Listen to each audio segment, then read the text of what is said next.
নদিয়া জেলার করিমপুর বিধানসভার বিজেপি প্রার্থী সমরেন্দ্রনাথ ঘোষের সমর্থনে আজ নির্বাচনী জনসভা ছিল ফুলকাতলায়। ওই জনসভা থেকে তৃণমূলকে উৎখাতের ডাক দিলেন ত্রিপুরার মুখ্যমন্ত্রী মানিক সাহা। তিনি আরো বললেন যে পশ্চিম বাংলায় চাকরি চুরি হয়েছে, কিন্তু ত্রিপুরায় চাকরি চুরি হয়নি। পশ্চিম বাংলার বেকারদের কোনো কাজ নেই, তারা অন্য রাজ্যে যাচ্ছেন কাজ করতে। পশ্চিম বাংলায় তিনি বলেন যে মমতা ব্যানার্জি অভিষেক ব্যানার্জিকে বলেন কয়লা চোর, গরু চোর, চাকরি চোরদের এই রাজ্যে থাকা একেবারেই ঠিক না। তাই ভোটদানের মাধ্যমে এই তৃণমূল সরকারকে পরাস্ত করতে হবে বলে তিনি জানান। অধেন্দু মালাকারের রিপোর্ট, খবরের দর্পণ। জয় শ্রীরাম। মানিক সাহা জিন্দাবাদ, মানিক সাহা জিন্দাবাদ, মানিক সাহা জিন্দাবাদ।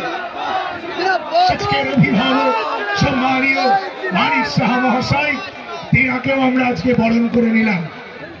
আজকে ৭৭ করিমপুর বিধানসভায় আমরা সবাই এসেছি। এখানে এই বিজয় সংকল্প সভা, নির্বাচনী যে সভা, যার ভারতীয় জনতা পার্টির যিনি প্রার্থী হয়েছেন শ্রী সমরেন্দ্রনাথ ঘোষ মহোদয়ের সমর্থনে আমরা সবাই একত্রিত হয়েছি।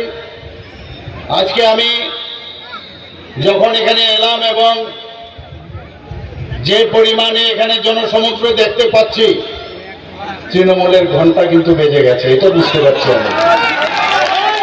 তৃণমূলের ঘন্টা কিন্তু বেজে গেছে।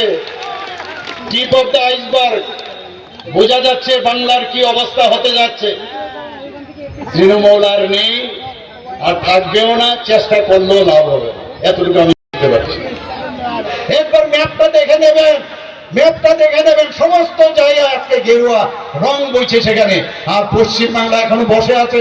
কেন বসে থাকবে? কেন আপনারা ভয় পাবেন? ভয় পাওয়ার কিছু নেই।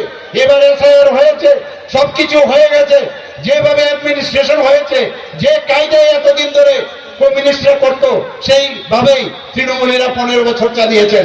বন্ধুগণ, এবার কিন্তু সেই সুযোগ আর নেই। বন্ধুগণ, সবকিছু ঠিকঠাক, খালি 4 তারিখ রেজাল্ট আগরতলা ত্রিপুরা থেকে আমি দেখবো আপনাদের কিভাবে এই গেরুয়া আবির নিয়ে আপনারা খেলছেন, এবং সেই দিনটার জন্য আমি বসে রয়েছে। বন্ধুগণ, বাঙালি হিন্দুদের জন্য একটা পরীক্ষা, একটা বিশাল পরীক্ষা কিন্তু আপনারা দিতে যাচ্ছেন। বন্ধুগণ, আর সুযোগ পাবেন না, আপনারা ঘরের দিকে বেরিয়ে আসুন।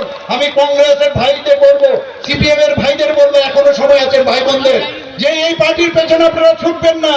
একটা উচ্ছৃঙ্খল পার্টির নাম হচ্ছে কংগ্রেস, শৃঙ্খলার মধ্যে উচ্ছৃঙ্খল পার্টির নাম হচ্ছে কংগ্রেস। আর সিপিএম এর কথা বলে লাভ নেই। বিদেশ থেকে সেই নিয়ে এসে সেই বিদেশি নীতি নিয়ে এখানে চলবে না। বন্ধুগণ, আমি এখনো বলছি, এইসব পেছনে ঘুরবেন না। দেশ শক্তিশালী হলে তবেই মানুষ আপনার কথা শুনবে। বন্ধুগণ, আমি দেখেছি সমস্ত মহিলারা, সমস্ত ভারতবর্ষের মধ্যে, ত্রিপুরাতে আমরা দেখেছি, এটা আক্রোশ মহিলাদের মধ্যে হয়েছে। চারিদিকে প্রসেশন হচ্ছে যে কেন এই কাজটা করলো, এর আগে হতে দেয়নি, অনেকবার চেষ্টা করা হয়েছে।